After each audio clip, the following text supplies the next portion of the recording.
Alright, I know this says this is the best option for a Kang boss, yet we're here in Quest 1, but let me explain. I still need to do part 4, so I thought, you know what, let's just combine the two videos. So if you want the Kang solo with the best option in my opinion, go to the 8-minute mark and you'll see that. Which, by the way, Venom is just so strong for the Kang boss. He makes it a cakewalk. I saw some gore takedowns as well, but my Venom I think is the fastest one that I've seen yet. So yeah, Venom, just a beast of a champion. Fintech is insane with Venom, so he probably will do it even faster than me. But yes, the guide part. So for Quest 1, the best path is the Kinetic Transference path because it can be done with essentially any 7-star champion. Science characters are the best for it because there are champions like Dr. Doom and Sasquatch in the path, but even a Shuri or something can take it pretty well. So yeah, that is the easiest path in my opinion by far. And for the boss, it really depends. If you have a Shuri, then this boss with Shuri is by far the easiest one. It is such a fast fight and she just destroys this guillotine. However, if you don't have a Shuri, then your best option is the Ultron boss. The Ultron boss can be done with essentially anyone, and he is a pretty straightforward fight, just a bit slower. And now let's move on to quest number 2. Now for quest 2, I feel like the best option is this debuff lane. The fights aren't too challenging and it actually helps you for the most part. However, if you don't have debuff champions, then I would suggest doing the On the Brink path. It is a bit slower, but it is the easiest one besides this one. So yeah, that is the path suggestion for this run. Not too shabby. And now we have the quest 2 boss. Now the quest 2 boss, the easiest one is by far Sabretooth. He can be done with essentially anyone, but ideally bring a champion that has a ton of debuffs. If not that, and like let's say you have a Killmonger or something, then maybe Yellow Jacket, and Crossbones I just wouldn't bother with, to be honest. But this Sabretooth can be done with pretty much any 7-star champion, and he is not a bad fight. If anything, he is a fun fight because of the Adrenochrome node. I hope I said that right. I usually don't say any nodes right, but I think I got it there. So what that does is, whenever Saber drops a special attack, he gets a 1000% potency fury, and the timer of it goes down faster if you have more debuffs on him. And whenever it expires on him, he takes a bunch of burst damage. So it is honestly a really fun fight if you have the right amount of debuffs for the matchup. But yeah, Hulk just destroys this guy, and that is quest 2 done. Now it's time for quest 3. And the best path here in my opinion is either this Mystic path if you have the right champions for it, like Chavez, Wong, even Sasquatch. But also, if you don't have any of these guys, I would go with the redlining path because that has pretty much no restriction on the champions that you can use. You can use essentially anyone for that lane. But yeah, this one is more fun if you have a Mystic champion for it. Like Chavez is great for it. She destroys it so fast. And for the boss, I think the best one is Mcoc because Purgatory is pretty much impossible with any 7-star champion. And King Gru is just a massive pain. So your best course of action is this Mcoc boss. I know I'm using Silk, but just let me have my fun, please. I just want to enjoy her for a second. And your best bet for this boss fight, besides Silk, which pretty much no one has, is probably Hulk or Titania.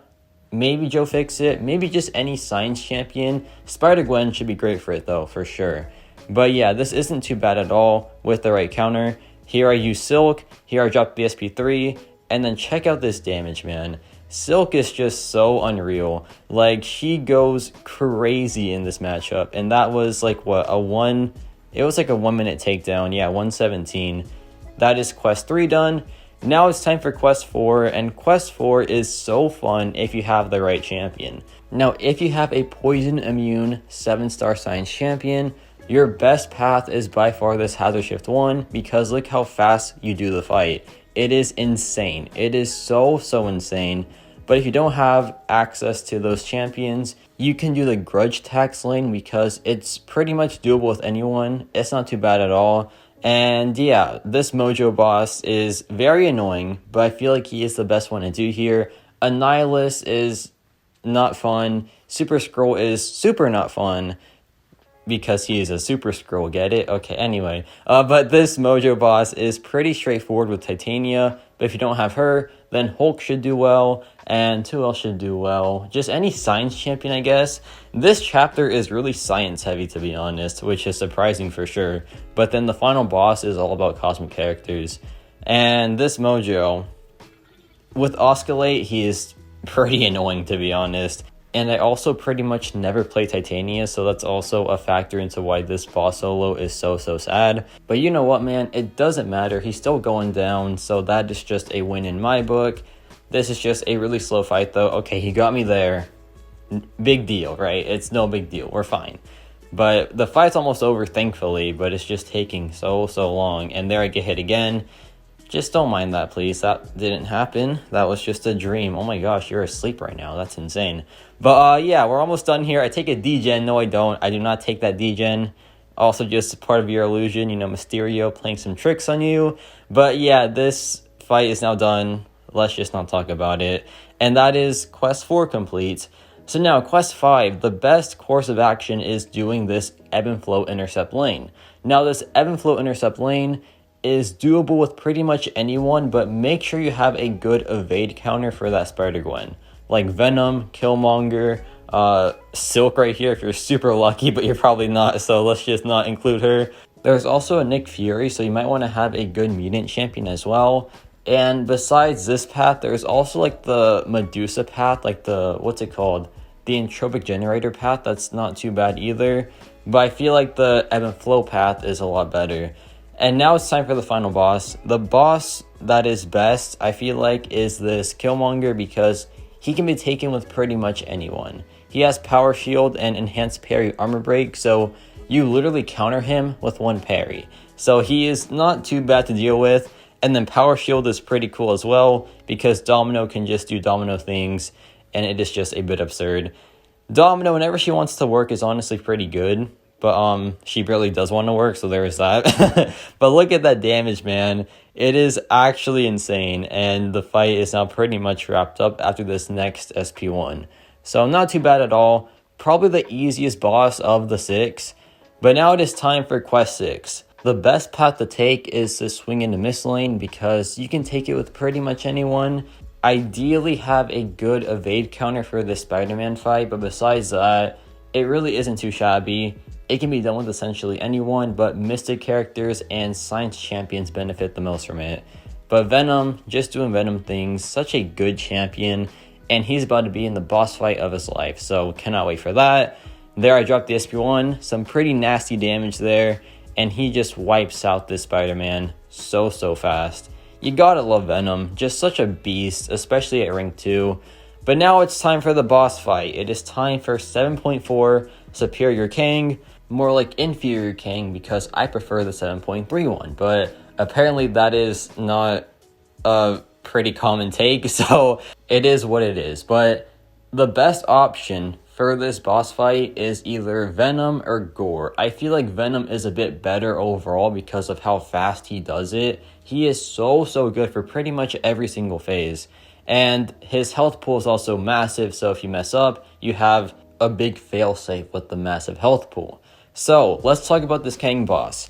He has this mechanic where he recognizes the last move that you do, and if you do it twice in a row, like for example, if you stun him twice in a row, then he will just counterattack you and he'll do some pretty nasty damage to you. However, if you mix up your moves, then you'll survive and you won't get like stunned or anything. You'll get counterattacked. Now, counterattacking seems bad, but that's what you want him to do because if you dex the counterattack or parry it, you get a slipstream charge.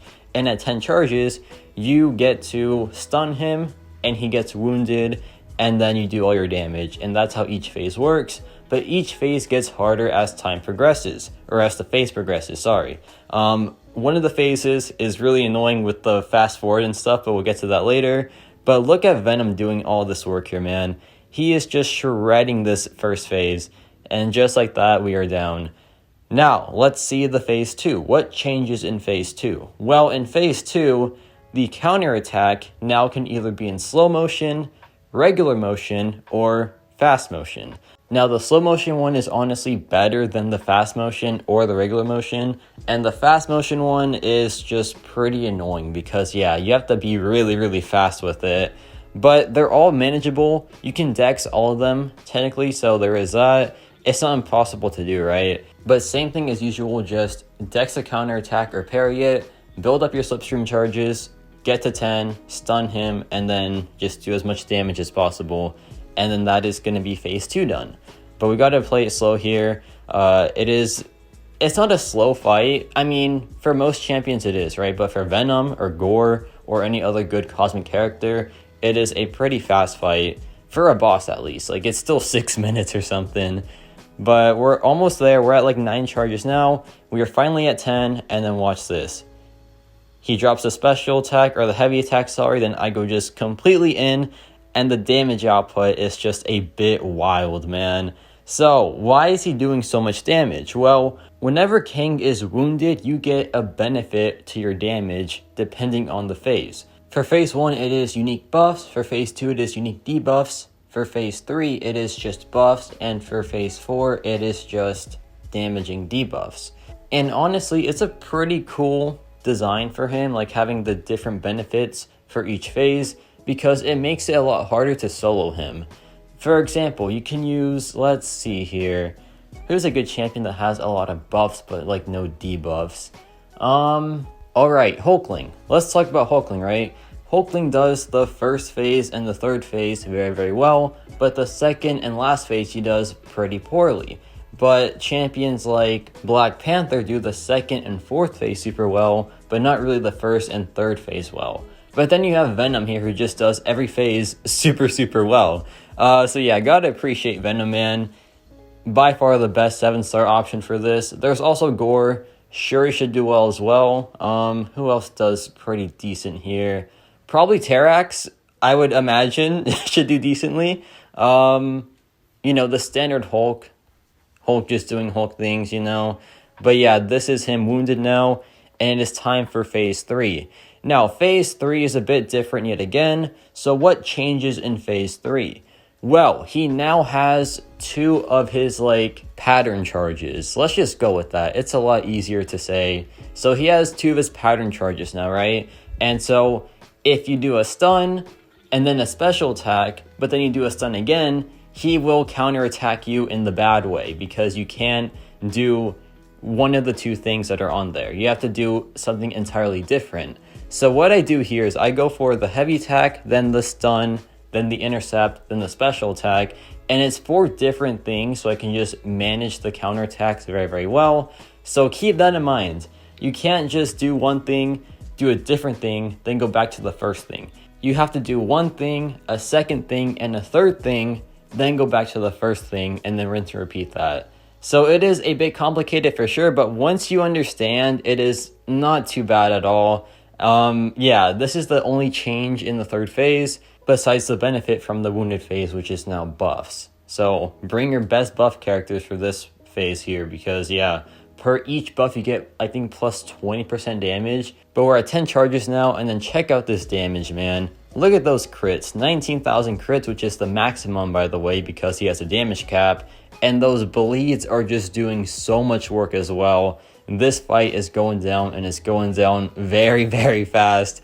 And yeah, phase 3 is now complete. So it is time for phase 4. What changes in phase 4? Well, he still has the 2 pattern charges, right? He still has the slow motion counterattack or the fast motion counterattack, but now he has the slow motion special one, or the fast motion SP1, or the regular speed SP1. And it can get annoying for sure. Like, the fast motion one is pretty annoying, right? But the slow motion one is honestly easier for you. So here's the slow-mo one. It is a pretty straightforward dex. Just, it's easier to time because of the slow motion, thankfully. And you go back in, he drops that, you counterattack it. But there you notice that the SP1 and the counterattack had different speeds. So watch out for that, because you can get a fast motion SP1, but then a slow motion counterattack, or the opposite, right? So yeah, it can be pretty annoying at times for sure, but once you learn the decks for all of them, it really isn't too shabby. And here we're at 10 charges, So it's time to just try to get him down. And this man knows that he's about to go down because check this out. He goes for a full combo into my block. That is just hilarious. He knows that he's about to get one shot. But check this out. Look at the damage here. It starts off slow, but then it gets even higher and higher. And yeah, he is just shredding at this point. 7 debuffs, hitting the damage cap. You'll love to see it. He's almost down. He's like halfway down. The stun timer's almost gone though. So we got to be fast here. And hey, we're still doing it, man. We're still doing this. And we're almost there. He's at like 8%. I dropped the SP3 and he is at 2% health. I hope it's enough to finish him off. Let's see. And we do one more combo and he is now down. And that is a solo of 7.4 Kang in 6 minutes and 42 seconds, which is really, really fast for this boss fight. But yeah, that is the whole challenge done. And in the next video, I get my first ever 7-star Titan Crystal. So I am super excited for that.